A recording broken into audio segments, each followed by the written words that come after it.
Hi friends, வணக்கம். நாம் இப்போ எங்கே இருக்கோம்னா குற்றாலம் போகக்கூடிய ரூட்டில் சேரன் மகாதேவியில் இருக்கோம். சேரன் மகாதேவியில் இப்போ ஒரு டீ ஷாப்பில், அதாவது முத்தாரம்மன் டீ ஸ்டால் அப்படின்னு ஒரு டீ ஷாப்பில் சமோசா செஞ்சு ரெடி பண்ணிக்கிட்டு இருந்தாங்க. அந்த வீடியோ தான் இப்போ பார்த்துட்ருக்கீங்க. அந்த வீடியோவில் ஆக்சுவலாக என்ன பண்ணுறாங்கன்னா, ஒரு வயசானவர் அழகாக சமோசா வந்து மேக் பண்ணி அதை வந்து முக்கோணமாக அந்த மாவெல்லாம் ரெடி பண்ணி அது உள்ள வெஜிடபிள்ஸ்லாம் வச்சு ஆனியன் வச்சு அதை நல்லா ஷேப் பண்ணி இந்த மாதிரி எண்ணெய் சட்டியில் போட்டு எடுக்கிறார். அந்த சமோசா வந்து எண்ணெய் சட்டி போடுறதுக்கு முன்னாடியே அதை நல்லா ஷேப்பாக பக்காவாக அடுக்கி வச்சுருக்கோம். அதை பார்க்குறதுக்கு அவ்வளோ அழகாக இருந்துச்சு. அதனால் தான் இந்த வீடியோ வந்து உங்களுக்கு காமிக்கிறேன்.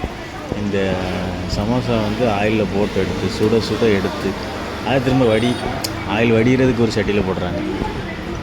அப்புறம் அந்த சமோசா வந்து சேல்ஸுக்கு ரெடி ஆகிடுச்சு. நான் ஒரு சமோசா எடுத்து அவங்ககிட்ட கேட்டு வாங்கி சாப்பிட்டு பார்த்தேங்க. நல்ல கிறிஸ்பியாக இருந்துச்சு, செம்ம டேஸ்ட்டுங்க. நீங்களும் குற்றாலம் போகிற அந்த மெயின் ரோட்டில் தான் இருக்குது இந்த கடையில், முத்தாரம்மன்ங்கிற இந்த கடை. இந்த கடையில் வந்து இந்த சமோசா டீ எல்லாம் வாங்கி சாப்பிட்டு பாருங்கள். வேறு லெவல் டேஸ்ட்டுங்க. தேங்க்யூ.